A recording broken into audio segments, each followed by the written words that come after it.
Everyone, আসসালামু আলাইকুম। Welcome back to my another new video. সবাই কি অবস্থা, কেমন আছেন? আই হোপ সবাই ভালো আছেন, সুস্থ আছেন। আবারও নতুন দিনের নতুন এক ভিডিও নিয়ে আছি আপনাদের সাথে। তো আশা রাখছি এই ভিডিওটা আপনাদের কাছে অনেক বেশি ভালো লাগবে।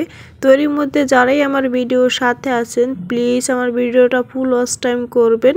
আজকের ভিডিওটা সকাল থেকেই শুরু করেছি। তো সকালবেলায় মাছ আনা হয়েছিল, 3-4 পদের মাছ।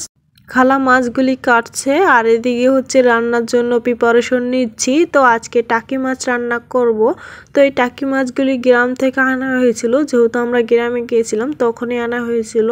আর এই টাকি মাছ হচ্ছে আমাদের এলাকার এই পুষ্কুনির মাছ। আর অনেক অনেক মাছ কেনা হয়েছিল। আজকে টাকি মাছ রান্না করছি। তো শোল মাছ, শিং মাছ, তারপর টাকি মাছ কেনা হয়েছিল।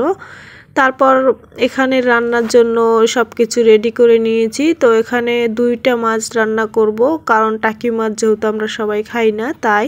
আর হচ্ছে একটা মিক্সড সবজি দিয়ে ভাজি করব, আর পেঁয়াজ আর কাঁচামরিচ কেটে রেডি করে নিয়েছি সব কিছু একসাথেই। তারপর প্রথমে মাছটাকে ফ্রাই করে নেব। তাই মাছটাকে ফ্রাই করার জন্য একটা চুলায় কড়াই বসিয়ে দিয়েছি। কড়াইয়ের মধ্যে পরিমাণ মতন তেল দিয়ে, তেলটা যখন গরম হয়ে গিয়েছে তখনই আমি মাছগুলি ভেজে নিচ্ছি। তো এই মাছটা কিন্তু আমি পুঁতা দিয়ে ছেঁচে নিয়েছি। তো ছেঁচে নিলে অনেক বেশি ভালো হয় টাকি মাছ, ভিতরে সব রকমের মশলা বেজবে। আর যেহেতু মাছটাই অনেক বড় সাইজের ছিল তাই। আর এখানে হচ্ছে বাইলা মাছ আর ট্যাংরা মাছ, 2 পদের মাছ একসাথে ফ্রাই করে নিয়েছি।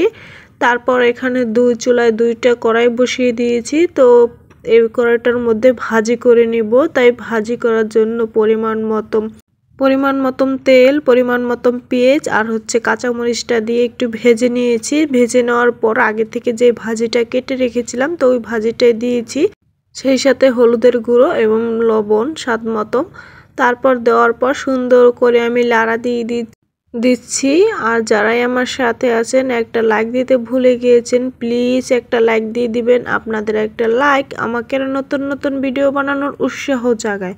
সুন্দর করে লাড়া দেওয়ার পর ঢাকনা মুড়া দিয়ে তারপর 2-1 মিনিট একটু অপেক্ষা করছি। তো 2-1 মিনিট পর ঢাকনাটা তুলে লাড়া দিয়ে দিচ্ছি। তো এখানে মিক্সড সবজির নামটা একটু বলে নিচ্ছি। তো এখানে হচ্ছে আলু, তারপর গাজর, সিম, ফুলকপি। তো এই 4টা সবজি দিয়ে মিক্সড ভাজি করে নিয়েছি।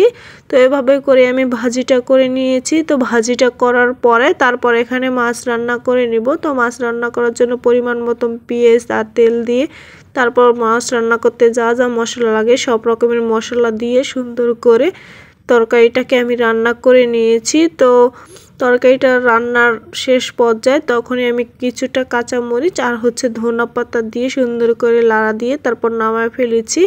তারপর এখানে টাকি মাছ রান্না করে নিব। প্রথমে আমি বাইলা মাছ আর ট্যাংরা মাছ রান্না করে নিয়েছি। টাকি মাছ রান্না করার জন্য পরিমাণ মতন পেঁয়াজ তারপর তেল দিয়ে সুন্দর করে পেঁয়াজটাকে একটু ভেজে নিব। আর আজকে অনেক বেশি তাড়াহুড়া করে রান্না করছি, কারণ রান্না শেষ করে আবার মেহেদিকে নিয়ে স্কুলে যেতে হবে তাই। তারপর অফ ক্যামেরায় পুরো রান্নাটা কমপ্লিট করার তারপর আর কোনো ক্যামেরা অন করা হয়নি, কারণ যেহেতু অনেক বেশি ব্যস্ত ছিলাম তাই। তারপরে একদম সন্ধ্যার পরে ক্যামেরাটা অন করলাম। তো সন্ধ্যার পরে এখানে পিঠা বানাবো।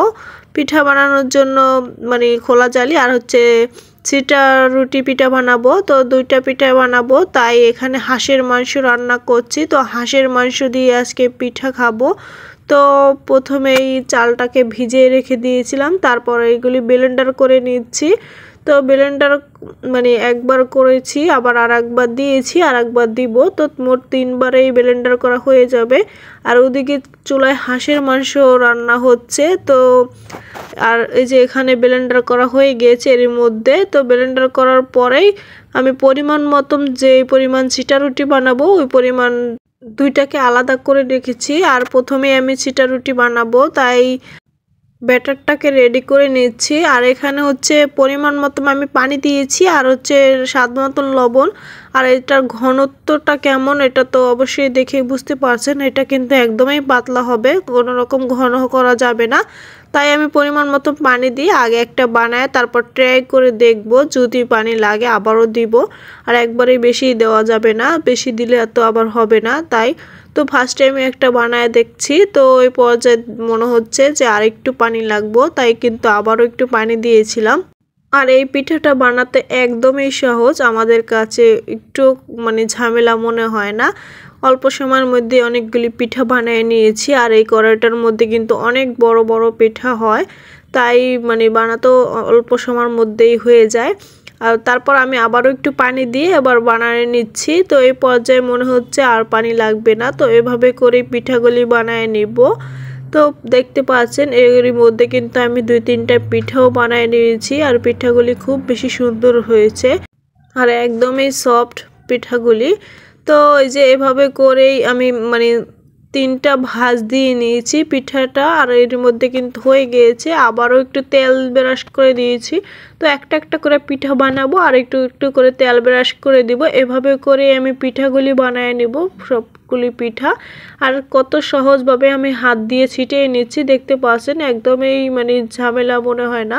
এই কাজটা অনেকেই পারেন না, তো এটা একবার দুইবার ট্রাই করলেই পারবেন। তো ইনশাল্লাহ আমরাও তো এক সময় পারতাম না, তো এখন পারি।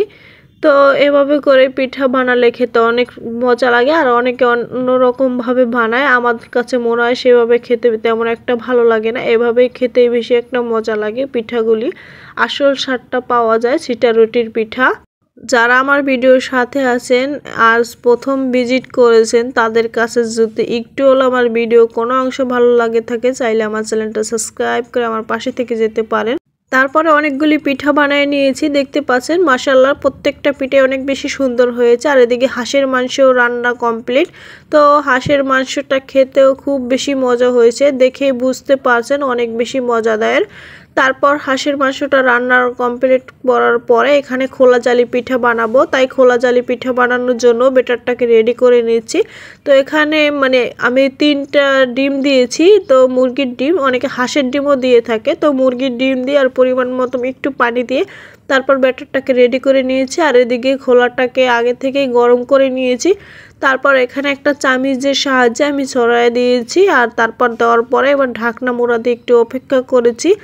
তারপরে এই যে এখন উঠিয়ে নিব। তো পিঠাটা হতে একদমই অল্প সময়ের মধ্যে হয়ে যায়, মাত্র 2 মিনিটের মধ্যেই হয়ে যায়। আর এই পিঠাটা বানাতেও কিন্তু অনেক বেশি সহজ। আর এই পিঠাটা খেতে অনেক বেশি মজা লাগে। আমাদের কাছে তো ছিটা রুটি আর খোলা জালি পিঠা দুটাই স্বাদ অন্যরকম, আর দুইটার সাথেই আমাদের কাছে অনেক বেশি মজা লাগে। তো এখানে এবার খাবো। তো 2টা পিঠে একসাথে নিয়েছি। আর এখানে হচ্ছে হাঁসের মাংস নিয়েছি। আর এই যে খোলা জালি পিঠা কত সুন্দর হয়েছে মাশাআল্লাহ। তো আজকে 2টা পিঠাই খেতে অনেক বেশি ভালো লাগছিল হাঁসের মাংস দিয়ে। আর মাংসটা খেতে আজকে এত বেশি মজা লাগছিল, জাস্ট বলার বাইরে। তো আমার তো এখনও খেতে ইচ্ছা করছে দেখেই। আর শীতের দিনে তো হাঁসের মাংস খেতে আরও বেশি মজা লাগে। তো আমরা সবাই মিলে একসাথে মজা করে খাচ্ছি। তো মিনহার মেজবাও কিন্তু সাথে আছে। তো অনেক বেশি মজা হয়েছিল। তো আজকের ভিডিওটা আপনাদের কাছে কেমন লাগছে অবশ্যই কমেন্ট করে জানাই দিবেন। আর আজকে এখানেই বিদায় নিয়ে নিচ্ছি। আল্লাহ হাফেজ।